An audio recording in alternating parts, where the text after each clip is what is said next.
Welcome back. So this is now the lab for chapter 7. So this will not require submission from your end, and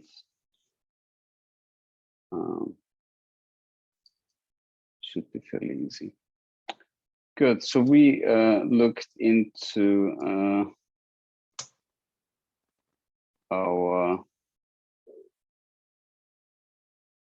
RCT lecture. So we talked about the Faraway paper. We talked about the penicillin data.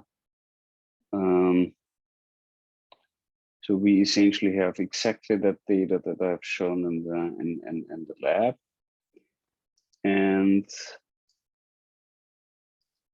so we essentially were looking here at the treatment data, we're looking at the blend data and the yield.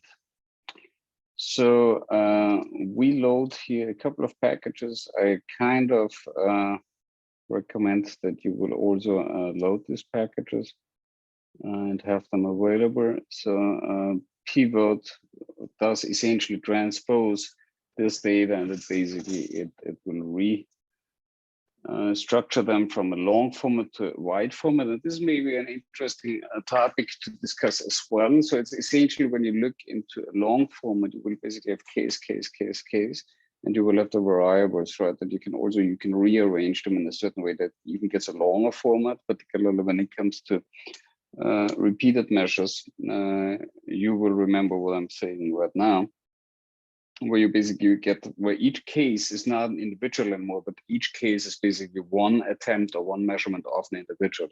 So basically it becomes like a redundant kind of ID, but it's basically the distinguishing factor is basically like measurement number, measurement ID. So you get a patient ID, or a subject ID, a participant ID, and a measurement ID. And you basically in the long format, you get all the entries in one row. Whereas this here becomes a wide format, where basically you took, and this is the input here, so you get the values from yield. So it realizes that here yield is what you're interested in. It takes the name from treat, which is here, and it only further stratifies them as per blend. So this is how you restructure this, and then you can here build univariate model or multivariate model, basically with yield as the outcome, with treat as the actual treatment. So this is now coming from this again, and also with penicillin, with blend being another predicting variable. So now essentially when we run this, we're running here G, I'm going on the console, we're going on G, and we basically, in summary G, you basically see the model that we have seen in the lab. So now obviously we're interested in having two different fits where we want to see one with treat and one with blend. So now we want to compare fit 0 where we leave blend out, and fit 1 where we left treat out, with our model G where both were included. So we're seeing here significant association between blend and yield, yeah, because treat and blend minus treat becomes blend only, right? This is the correlation between x1, x2, and beta 1, beta asterisk. So this difference essentially is here significant difference. So we have regression sum of squares to 26 and 490, difference is minus 264, results in an F of 3.5, and we're doing the same here. And we get no significant association between yield and treat. So the treatment apparently seems to be not significant. So now do we essentially believe that? Well, it seems to be, to some extent, consistent with the multivariable analysis. So we're borderline significant effect here with 99%, but overall the blend seem to be much more strongly associated. So it is consistent with the multivariate analysis. So if we want to plot this now, we get the following. We get now here the plots that Professor Sang has shown in class, or has shown in the lab, and I have shown it in his slides, but he basically computed it, he programmed it. So essentially we're seeing these box plots, and we're seeing residuals, and we're seeing the normal QQ plot. QQ plot sample quantized as a function of theoretically quantized. The same we will see with the Taki HST. So we are looking now at an ANOVA between these groups. The Taki HSD basically shows the 95% confidence levels between these groups. So these are the treatment groups, no significant differences. Here we see the difference between the blends, and we see two here, like borderline-ish associated, and borderline-ish significantly better. But yeah, so this is basically how you would look at this in a pairwise comparison. Alternatively, as you know, we can do the Taki HSD, and there's also the possibility to do a post-hoc Bonferroni adjustment, where you fiddle with the p-value, and you're dividing the p-value through the number of the multiple comparisons, and by that you basically get a more conservative kind of estimate of what the p-value has to be, or will be essentially in your comparison. So now let's review. We're doing this again with the MT cars. We're having a fit. And we're having a second fit. Okay, so we're having, I'm trying to understand fit. Okay. Okay, so this is fit number 1. So essentially we don't want that fit. So this fit is the same fit as this one. Difference is here the more accurately mathematical description. If you do a -1, essentially you're suppressing the intercept, which is obviously not what you want to do.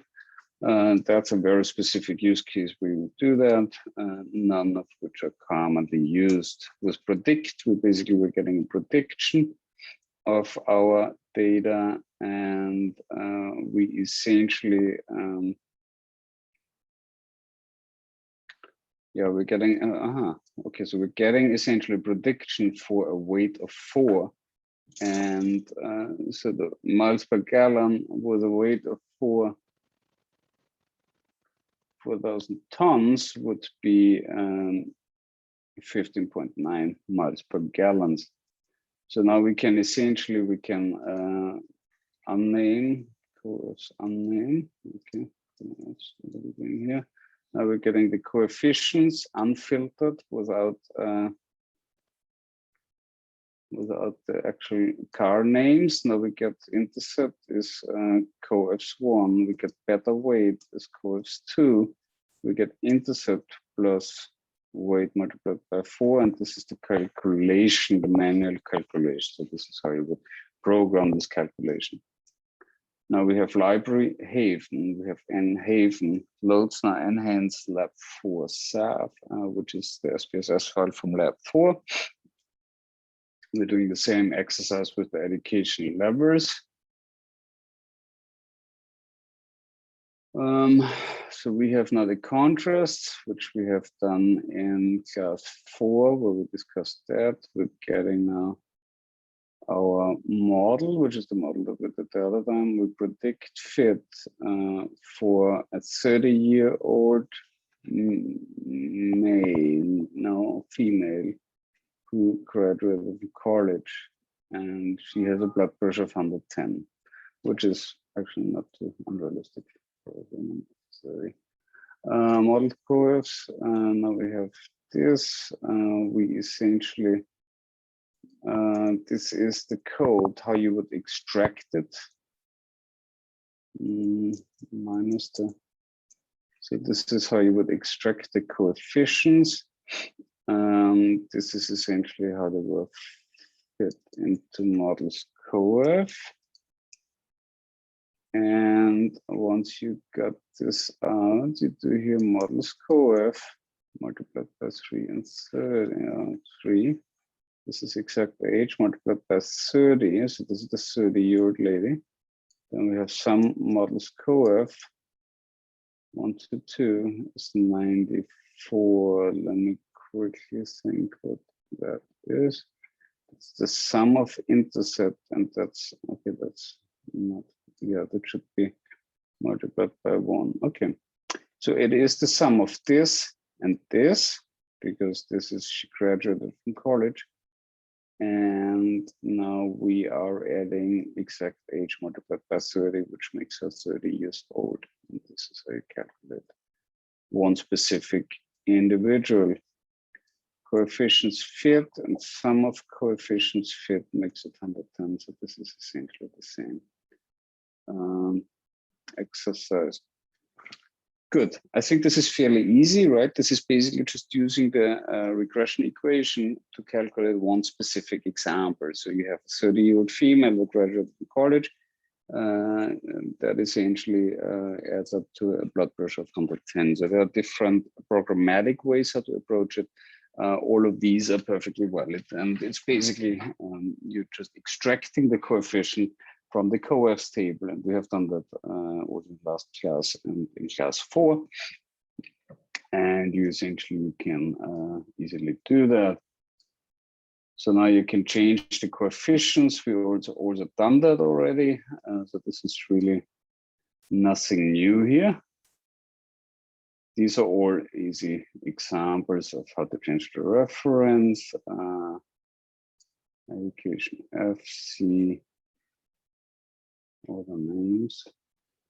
You can construct some nice output for both sets of coefficient, but also include the reference category.